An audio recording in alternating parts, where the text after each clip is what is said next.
Have you ever walked past a street dog and realized it saw you before you saw it? Not just saw you, read you. Before you even noticed it was there, that dog may have already learned your walking speed, your body language, your stress level, your scent, whether you were afraid, whether you were calm, and whether you were likely to come closer or walk away. And here's the strange part. You may forget that dog 5 seconds later. But the dog may not forget you, because street dogs don't move through the city the way we do. They are watching patterns. They are reading routines. They are building quiet little files on the humans who pass them every day. So the real question is not, did you notice the dog? The real question is, what did the dog already know about you before you even looked down? That's what today is about. Not the dramatic version of street dogs. Not danger. Not aggression.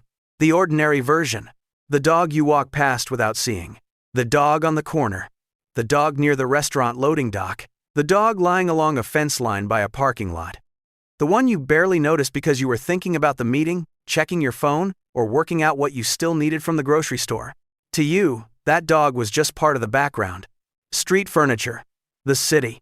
But to the dog, you were not background. You were information. By the time you were 10 feet past that corner, it may have already registered your body size and build. It may have timed your walking pace.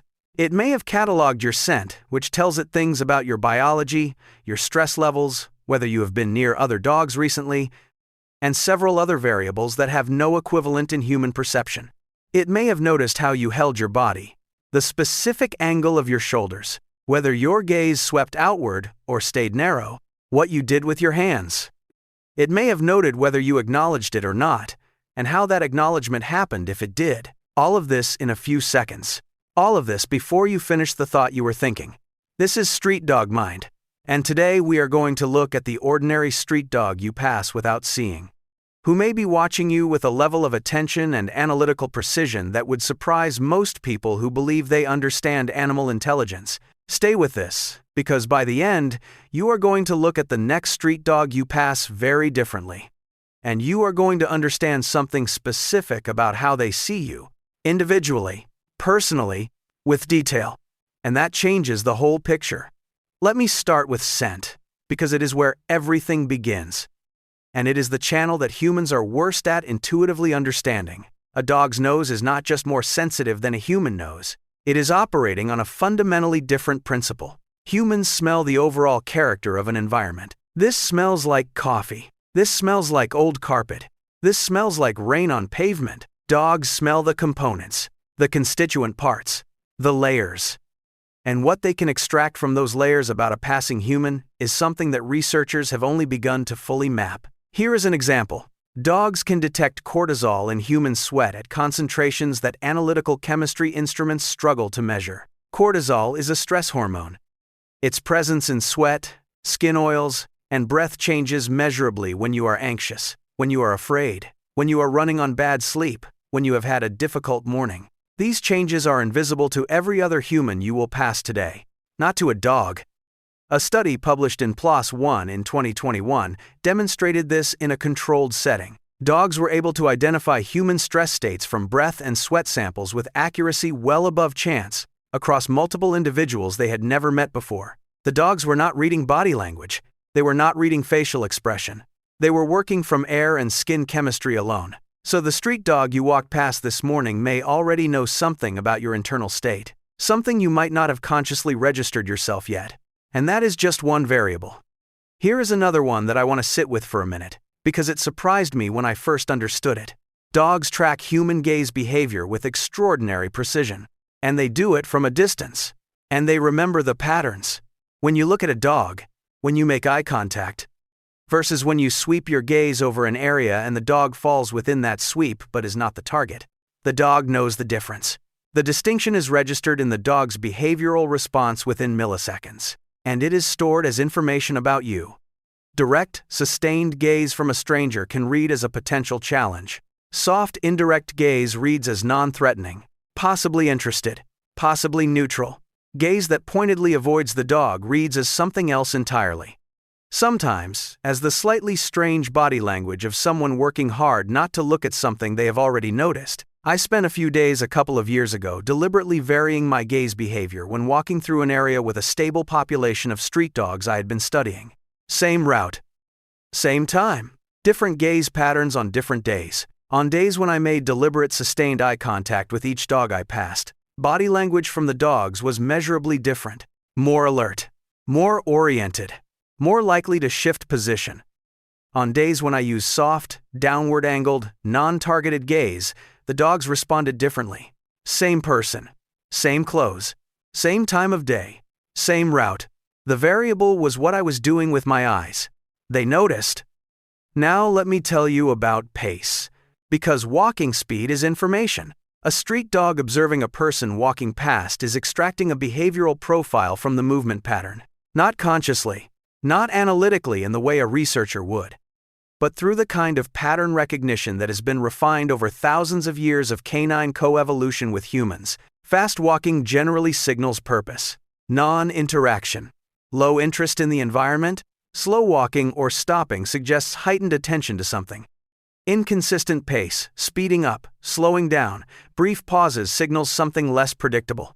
And unpredictability is always a flag for a dog tracking a potential variable. And then there is the specific change in pace that happens when someone is uncomfortable near a dog. Almost everyone who is uneasy around dogs does something with their walking speed when they pass a dog they are not sure about. They either slow down, hypervigilance, watching the dog carefully, or they accelerate slightly, avoidance, trying to get past the uncertain element faster. Both are readable, and both are very different from the fluid, unchanging pace of someone who is not thinking about the dog at all. The street dog near the corner may have clocked this about you before you were close enough for it to matter. It knew whether you were a threat possibility or a background element before you reached it. By the time you passed, it had already made a decision. Approach, watch, ignore, or move. That decision is based on everything it read in the 10 to 15 seconds before contact. A full assessment, run in real time, about someone who was not paying attention to it at all. I want to tell you about a specific afternoon that changed how I think about all of this. I was walking in a neighborhood I did not know well. Doing that kind of distracted city walking where you are following GPS while also trying to look like you know where you are going. There was a dog on the sidewalk ahead, sitting loosely, not affiliated with any building in an obvious way. I was thinking about where I was trying to get to, and I registered the dog the way you register a fire hydrant, as an object to navigate around. I gave it probably 2 seconds of attention as I adjusted my path slightly to leave it space. Then I was past it and back to the GPS. About 40 minutes later, on a completely different block, heading back in roughly the opposite direction, I saw the same dog. And it saw me. The recognition was immediate and visible.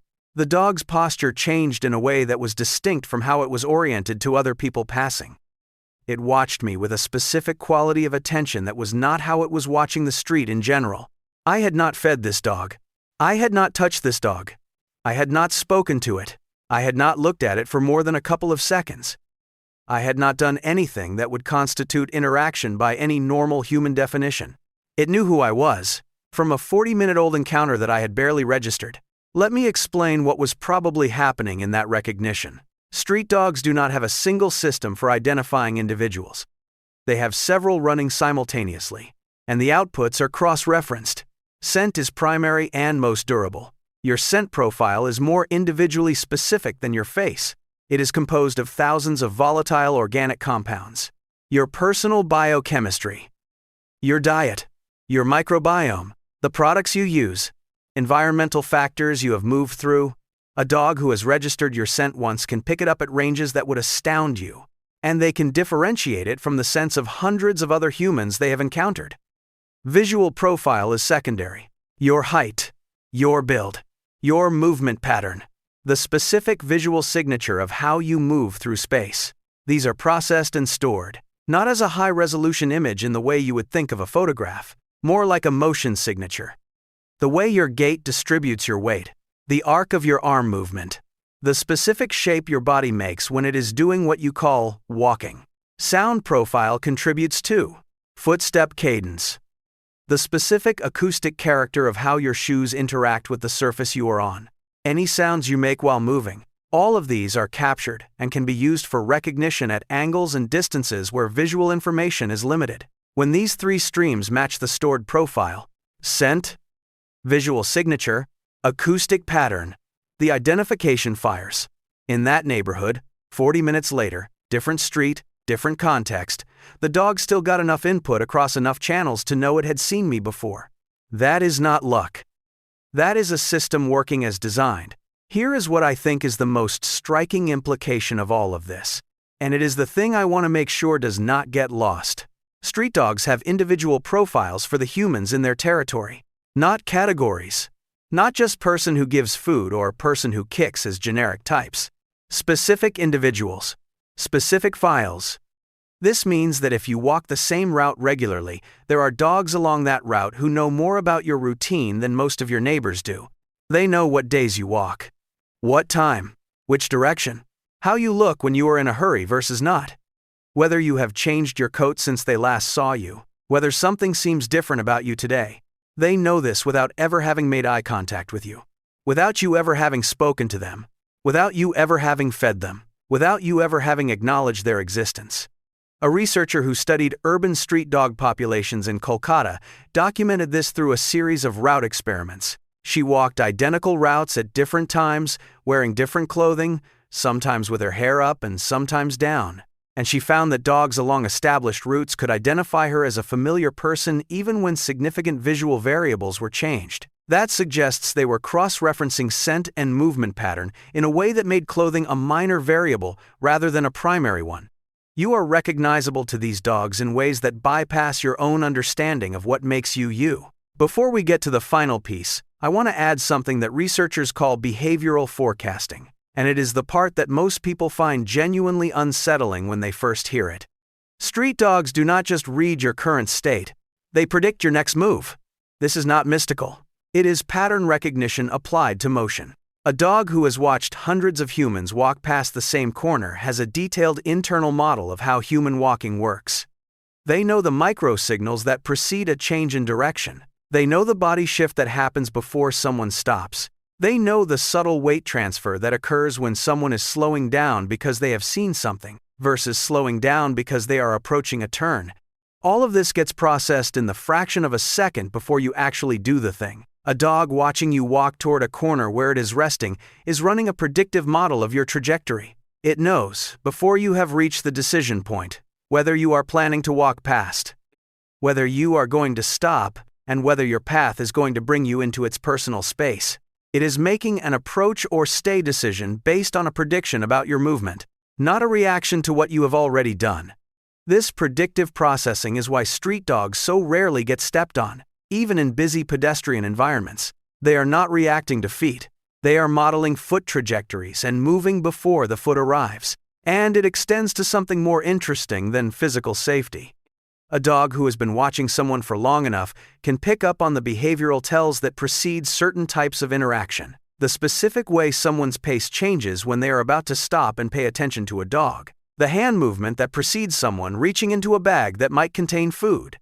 The eye drop pattern that precedes someone crouching down. Some street dogs respond to these tells from the length of a city block away. The dog is not reacting to the event. The dog anticipated the event from the signals that preceded it. It cross-referenced those signals against its history with that type of person. And then it made a decision. That decision reached completion before you finished the thought that was driving the behavior. I want to close with something that I have been thinking about since I started paying close attention to this. We move through cities with a very particular kind of attention. We are aware of cars, of crosswalks, of the faces of people we are heading toward. We are looking at our phones. We are inside our own thoughts. The urban environment trains us to ignore an enormous amount of what is around us, because if we did not, we would be overwhelmed. Street dogs do not have that option. Everything in their environment is potentially relevant. Every person who passes is a data point. Every variation in scent, sound, and movement is information that gets processed and filed. Their attention is not selective in the way ours is. It cannot be. And what this means is that the dogs along your regular routes have built something like a portrait of you, assembled from dozens of low-attention encounters, each one adding a few more data points, each one refining the model. A portrait built from your chemistry, your movement, your schedule, your moods, as expressed in the stress hormones you leave behind in the air. They know you are not a threat. Or they know you might be. They know you are a regular. Or they know you are someone who passes twice a month and does not look at animals. They know something changed about you recently. Or they know you are exactly the same as you were the last 15 times. The dog on the corner this morning was not looking at you the way you look at strangers. It was looking at you the way you look at someone you have been watching for a while. It just had not decided yet what to do with everything it knows. If you have been here before, you already know this is what we do. We find the angle on familiar things that turns out to be completely different from what you assumed. Subscribe if you want more of it. We are here every week, and I am genuinely curious about yours. Have you had a moment where a street dog clearly recognized you from a previous encounter you barely remembered? Or a dog that tracked you in a way that did not make sense until now? Put it in the comments. I read all of them. Those stories are where I find the next thing worth looking into. See you in the next one.